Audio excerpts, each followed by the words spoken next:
What's up, y'all, and welcome back to Deciphering Love from Chaos. Not wanting marriage but doing everything that a married person does. I hear the Holy Spirit telling me to say it. And before I say it, I know it's gonna offend somebody. I know it's gonna offend people. But you gotta take that up with God.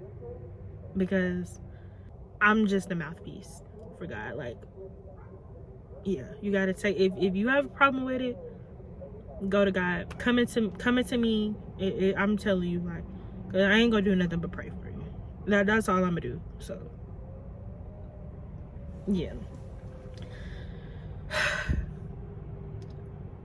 Doing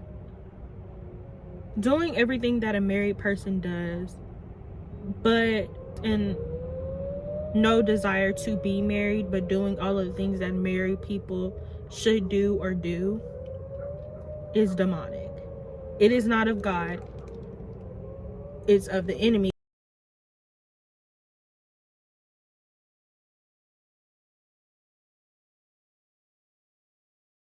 To kind of soften what I just said, the enemy has no desire, does not want to see two people come together, right?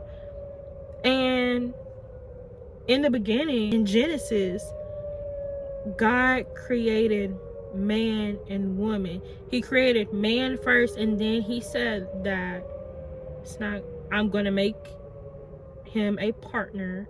And actually he didn't, his words weren't partner. I think he used the word companion. Reasoning for doing so was because it's not good for a man to be alone. So he made him a wife. Woman is a part of man. Man and woman were made for each other, right? So if in the beginning God made man and women for each other, and in that moment they were married, they didn't have like marriage certificates like before Christ. Like I don't know when marriage certificates were established, but it's very clear that you kind of put two and two together, that the legalities of marriage wasn't through paper, it was through sex. So with that being said, when you have sex outside of marriage, it creates soul ties. Hence, in the beginning, man and woman, they had sex. That was their marriage. That was their bonding. That was their covenant to each other. Yeah, I know this is a little like kind of like all over the place, but those who have ears to hear will hear. With that being said, if you are willing to have sex with someone and lay in the same bed with someone and live in a house with someone for an extended amount of time, what is your reasoning for not getting married? Why not go ahead and take that little last step? Logically, it makes no sense. And like I said before, it took me a while. I struggled with sexual immortality for a while. Like, even when I was walking with Christ, that was something that was literally like the thorn in my side. I literally thought that God was punishing me. I thought that he would never allow me to walk into purity. I thought I could never do it. And here I am. I don't know how many butts I up here. Like, here I am. I can't even remember the last time that I had sex. And I'm just fine. I'm actually waiting till marriage. And I will wait till marriage. And it's funny because I seen this video yesterday.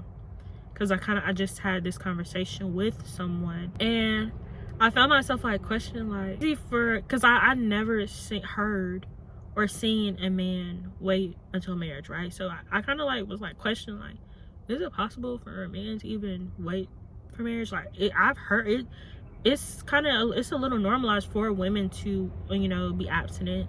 But I don't, you don't hear too many men saying that, right?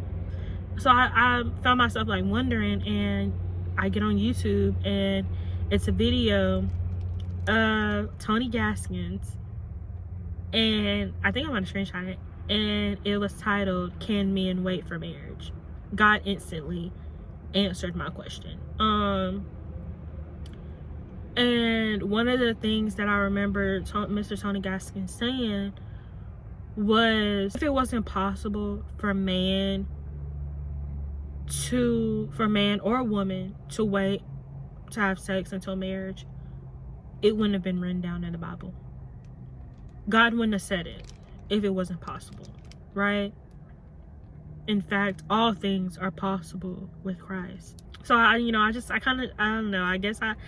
that was just so funny, because that makes a lot of sense. Like, why would he say something if it wasn't possible, you know? And in fact, nothing is impossible for God. So, you know, if it's impossible for you, maybe you need to try it with Christ. And I guess, like, I want to invite you to, like, if you're doing everything under the sun with a man or a woman without those legalities, without being legally married, I guess I want to invite you to, like, a different level of like thinking. Just like truly ask yourself, like, why don't I want to be married? What is the root of this issue, right? And then I want to submit to you giving that issue to Christ.